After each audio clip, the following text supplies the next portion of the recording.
That night, 3 of my friends and I were in the night shift: Jiao Mai, Luo, and Zia. There was also a shift manager in the shop, who was in charge of supervising our shift, assigning tasks and resting time for us. It was past 11 o'clock in the evening, and the door was closed in about an hour. This night shift was too hard.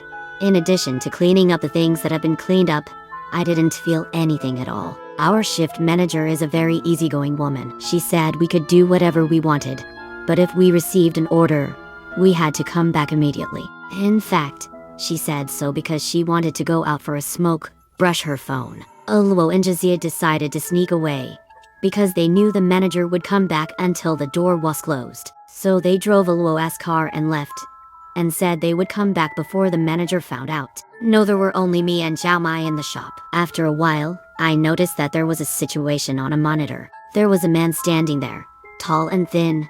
His arms were ridiculously long, and the bones under his skin were clearly visible. It felt like it was going to stick out of his skull. His teeth were crooked and couldn't get into his mouth. He was shaking left and right like that. His body was moving, his head and neck seemed to be fixed, although they were connected. I was so scared at the time, but Jiao Mai left and said that this person must have been drugged. I left with him, just to make myself less scared, but I couldn't. He left for a while. He just stood there for about 5 minutes before leaving. When I saw him leave the monitor, I let my breath out. But I wasn't happy for too long. Jiao Mai kept making fun of me. I was so angry. At this time, there was a beep sound in the room. Someone pressed the red button to order a meal. I heard a loud breathing sound. It sounded like Somion was breathing hard, or like what Jiao Mai said, someone's throat was cut open. I nodded and said, "Welcome to order a meal. What do you want to eat?" But I only heard a heavy breathing sound. I had sweat on my arms. I repeated it again, but I didn't hear it. It turned out to be just a breathing sound. After a while, I was so scared, so I hung up the phone. It was already 11:30 p.m. Jiao Mai and I started packing up and getting ready to go home. Suddenly, we heard the sound of the back door opening and closing again. We thought it must be Luo and Zia sneaking back. Jiao Mai shouted outside, "You're back early. It's not time to get off work yet." But no one outside responded. Jiao Mai shouted again, but there was no response. This time Jiao Mai was a little angry. She shouted while walking, "Talking to you. Can't you hear me?" Then she suddenly calmed down. I walked over and wanted to see what was going on. It turned out that the men came in through the back door. The manager usually opens the door so as not to be locked outside. The man stood there. His eyes were wide open, and something white came out of his mouth. Then he took out a knife from behind. Jiao Mai and I were scared to death. I didn't know what to do. She rolled up her sleeves, showed her long and thin arms, and then started to it herself. She also made a scream that was breathless and scary. She shouted very loudly. I also screamed. Then she turned around and turned to the door. She was almost dragging a leg. Jiao Mai and I stood there, and we didn't even dare to get angry. After a while, Zia and Luo came in. The laughter broke the silence. When they saw our terrified expressions, they immediately asked what was going on. At first they didn't believe it, but our tone and expressions made them believe that we were not lying.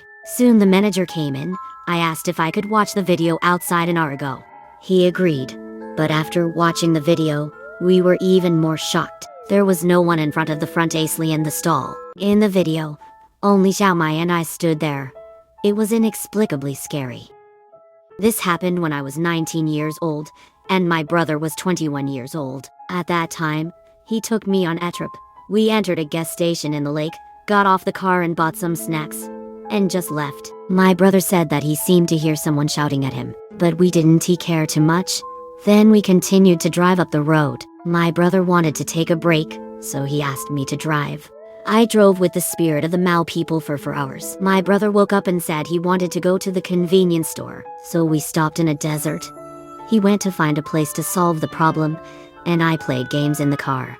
At this time, I actually heard the same shouting as just now. My first reaction was my brother, but the sound was not very loud. When he came back, we were about to leave. Suddenly, I heard a cry. At that time, both of us were scared, so we drove away. After arriving at the place, we went to the mall to eat food. When we came back, we found a scratch on the door of the car. We were wondering who did it. It was so unethical. But it was very late at that time, so we went back to the room to sleep. The next day, my brother woke me up and said we should go, otherwise, we would be late for the next stop. I answered, and then I continued to drive and drive. It was my turn to think about convenience. I got off the car and found a quiet place. As soon as I got to work, I saw a tall man staring at me. He had a particularly bright smile on his face. I was so scared that my legs were soft. I ran away as soon as I spread my legs. I just wanted to get back to the car. After getting in the car, I told my brother to drive quickly. I also told him about the man I met just now. After that, we decided to change a hotel. When we arrived at the new hotel, it was about 3 o'clock in the morning. I woke up in a daze. I saw something in the closet. I was so scared, but I still had the courage to take a ball out of my bag. I carefully walked to the front of the closet. As soon as I walked to the front, I heard a scream inside. I woke up immediately. I quickly woke up my brother. We took our luggage. We left the hotel without looking back. On the way, I turned on the radio. I heard an emergency news. The hotel we stayed in had an accident. In the room we stayed in, a man and a woman were murdered. We decided to go back and see what was going on. When we arrived, my brother asked the hotel staff what was going on. The staff said a tall man climbed into room 207 with his bare hands. 3 hours later, 2 people ran out of the room. Before the staff finished talking, I told him about our encounter. He said after we left, a couple entered the room. 30 minutes later, I heard a bang from the big window. There was a lot of blood on the glass. He called the police, but the tall man was gone. Until now, every time I think of this, I still get goosebumps. The appearance of the tall man has been lingering in my mind. It was the winter of my 2nd year of college. My wallet was even more empty than the night of the North Pole. When I saw the recruitment notice on the part-time job website, I couldn't believe my eyes. Temporarily take care of pets. 500 a day. It has a Mongolian tiger. Very gentle. I went on a business trip for 3 days. You only need to feed it twice a day. I should have been alert. What kind of madman would raise a tiger as his pet? But that number danced in front of me. In 3 days, I could earn half a month as salary. His villa was in the suburbs, more luxurious than I imagined. There was a huge iron cage in the backyard. There was a fierce beast lying inside. When those ember eyes locked on me, my knees began to tremble. Don't be afraid. The 8th Root Army never hurts people. The man opened the refrigerator. He took out a cow's leg with blood. Watch out. The sound of the tiger biting his flesh made my stomach upset. Suddenly, he stuffed a piece of meat into me. It's your turn. The next thing was like a slow-motion nightmare. He pulled the door open. I felt a sense of difficulty in my back. The iron fence was stuck in front of me. 8th Root Army.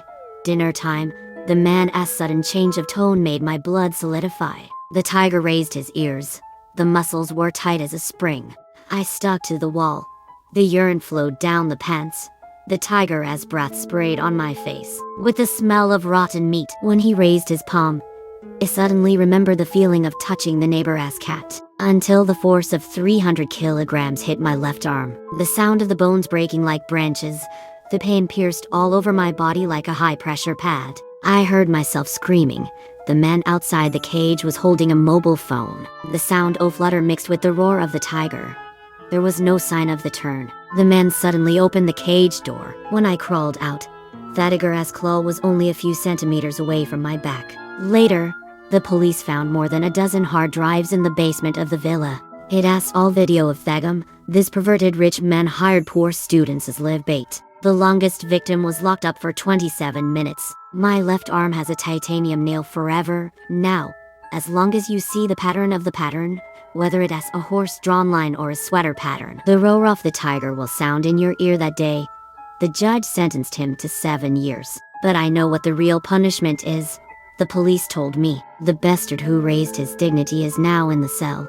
I can hear a certain sound every night. That as the movement of other prisoners learning tiger grinding teeth.